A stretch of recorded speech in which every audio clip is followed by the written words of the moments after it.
Hello and welcome to the online training for ECPC Philosophy and Child Development. My name is Teacher Kathy and I will be guiding you through an overview of our teaching philosophy and the basics of child development for ages 3 to 5 years. We hope that this self-guided learning will help you to understand what to expect from children and what we do at ECPC to support their development. We will start with our philosophy of education. Our goal is to provide a happy and safe environment for children and parents. We want your child to love coming to school and to have a great early school experience. The main focus of our curriculum is social-emotional development. With the support of teachers, we help your child to develop problem-solving skills and clear communication. We work in partnership with you, the family, to nurture strong relationships and communication skills. We work to provide your child with interesting activities and materials that you might not have in your home. We want children to be active explorers, and we set up our school environment to encourage children to try new things, create, discover, and find their own interests. That is why we have different areas with many choices, and it is up to your child to decide where they want to play, who they play with, and how long they want to play. We also want you, the families, to develop a strong school community. This is developed through participation days, maintenance parties, social events, and involvement in the greater school community. Your involvement is not only critical to the successful functioning of our school, but it acts as a model for the children on how to be part of a group. And most importantly, we play.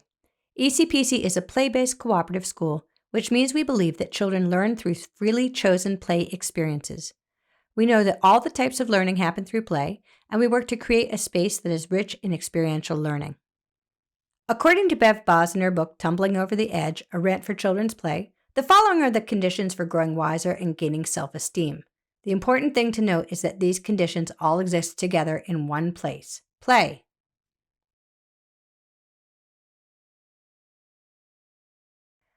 We are going to focus on 3 of these conditions that can be challenging for adults to understand and manage. The first is belonging. This means learning to be part of a group, from your immediate family to the wider world. Children do not come to school knowing how to be part of a class, and each year it's different depending upon the group. Children work on this skill by forming friendships and, as they mature, larger group play. They base the relationships on commonalities such as likes and dislikes, gender, and even clothing colors. So you might hear, only kids with red shoes can play, or I only have boys in my game, or if you like princesses, you can play. This is not negative exclusionary behavior, just simply children trying to figure out how to belong. At ECPC, all children have the right to play with who they want to. We teach them how to appropriately communicate with each other, and we help children to find relationships that are a good fit for them. The second condition for growth we will discuss is risk. This includes intellectual, social, physical, spiritual, and emotional risk. You are sending your child to school to try new things and to expand their world. We want children to experiment, make mistakes, and try again. Think back to your biggest learning experiences. Did you learn the most when you stayed safely with what you already knew? Or did you learn more when you tried something, perhaps failed at it for the first or several times, and then finally found a solution? Big learning comes through taking chances, and we want your child to be confident to try things outside their comfort zone. Now let's talk about power, over oneself, the people around us, and the wider world. Children need to discover how to have and use power, whether it's speaking up for themselves, being a leader or a follower in a game, or simply making their own choices about what to play. At ECPC, we want power for and with children, not over them. We need to remember that developmentally, children are still mainly egocentric until 6 or 7 years of age. This means that they can only see things from their own perspective and need support to understand other people's views. Most play at ages 3 to 5 involves exploring power. When we look at child development, it's important that we understand our own expectations for behavior. This list, compiled by educator Dan Hodgins, explains what young children cannot be expected to do because they're not yet developmentally ready. I can't share or take turns. Possession is one way that children assert their autonomy. When adults ask children to share, we usually mean, give it to this other child now. Can you imagine if every time you were busily engaged on your computer, another person told you that you had to give it to someone else to use immediately? As adults, we would ask the person to wait until we were finished. This is why turn-taking and sharing does not come naturally to young children. At ECPC, children may use a material as long as they want to, and the other child may wait until they are done or find another activity. We rarely ask for turns unless there is a limited quantity, such as swings. We ask, "How many more minutes do you need it?" to the child in possession. I can't empathize with another's feelings. Because young children are egocentric, they are unable to put themselves in the place of the other person and to empathize with another's feelings. We can support children in telling their feelings to others, but we cannot make them fully understand it. This comes at a later stage in development. I can't collect information. Most children only remember what is important to them. So when we adults say, "I told you 100 times," or "I just said not to do that," we need to understand that children do not retain that information, especially if it's not important to them. I can't center on more than one aspect at a time. When we give children a list of things to do or remember, most kids will remember part of the information. For example, if we say, "Brush your teeth, get dressed, get your backpack, and we're going to school," there are 4 different directions in that one statement. Children cannot divide their attention to this many aspects at the same time, and neither can many adults. I can't reverse what has been done. Often children do not know how to do the reverse of an action. For instance, if a child reaches to put their finger in an electric wall outlet and you say, "Don't," the child is confused because they don't know how to reverse this action. Pull your hand back. That is dangerous. Reverse the situation by putting in words what you want the child to reverse. I can't conserve. Children do not naturally understand spatial relationships such as length, volume, and area. If you give a child a full pitcher of water and a small glass, most children will pour all the water from the pitcher and will overflow the cup, just like in this picture. Children only learn spatial relationships through multiple times of doing the work. I can't tell you the truth when you set me up. If you see a child do something, say, "I saw you hit him." At a certain point, usually by age 4, most children understand that you will disapprove of a negative behavior and that there may be a consequence. They often realize this after they've done the action, but rarely consider it before. Don't ask the child if you know what has happened. That only sets them up to tell you a lie. I can't sit down for very long. Young children need to move their bodies frequently, and sitting still does not come naturally. We understand and expect that they need active movement to help them learn and process information. At ECPC, we only ask for short times of sitting in group, and we understand and expect that younger children can sit for shorter periods of time. I can't play with another child until I'm ready. There are stages of play which we will discuss later in this presentation. Each child develops relationships in their own way based on their individual temperament and development. We allow children to move at their own pace. I can't tell the difference between real and fantasy. Children have a hard time understanding what is pretend and what is real. Sometimes the line between fantasy and reality can become blurred.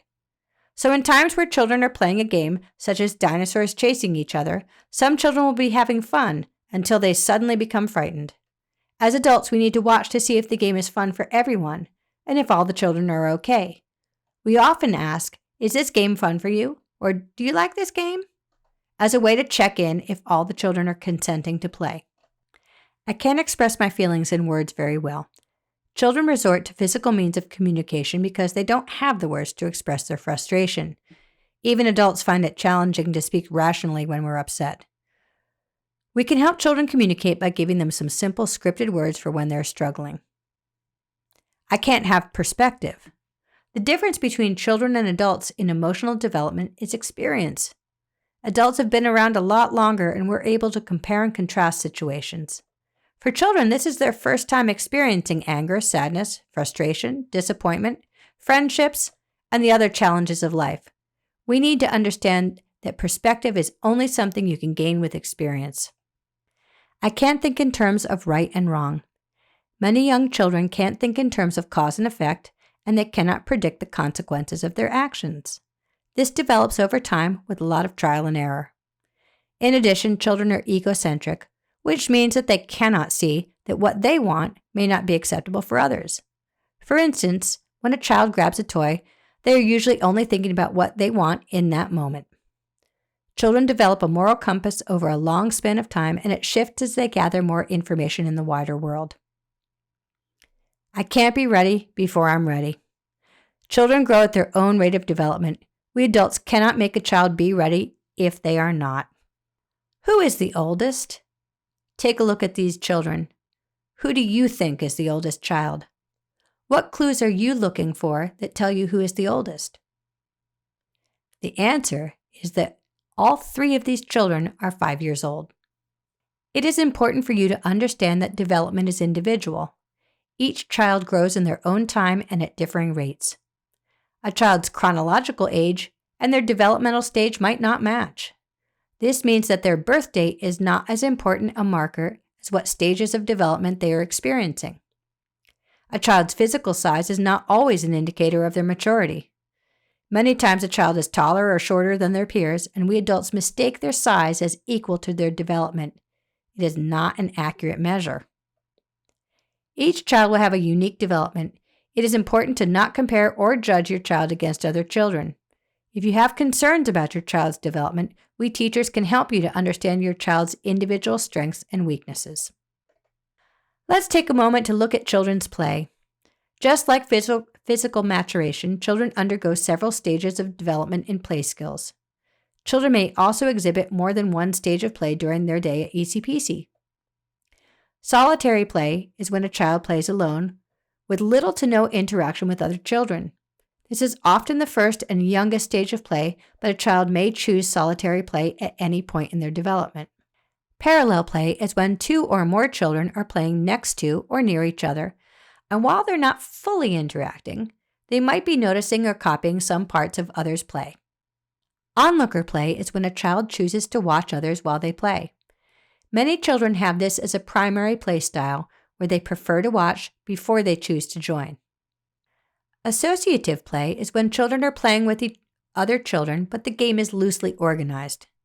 The players are together in a common activity, and there may be some attempt to control who's playing. The games usually have a theme or characters such as playing house, superheroes, or baby kitties. Cooperative play is when children play collaboratively in a more organized game, working together to solve problems and a common play goal. There's often a lot of negotiating, assigning roles, and complex game plots. Children in this stage have a stronger idea of how the game should be, and might be more controlling about who will play and how they will do it. This type of play typically happens with older children who can sustain a game and a relationship over a period of time. During a day at ECPC, you will see all the stages of play. Play style and stage is dependent upon maturity of the child, their temperament, and even their mood that day in that moment. We accept all the ways that children play, and we support them as they develop these important skills. This concludes our discussion of ECPC teaching philosophy, development, and play. We hope we helped you to deepen your understanding of your child and how we approach learning at our school. If you have any questions or want more information, please let us know.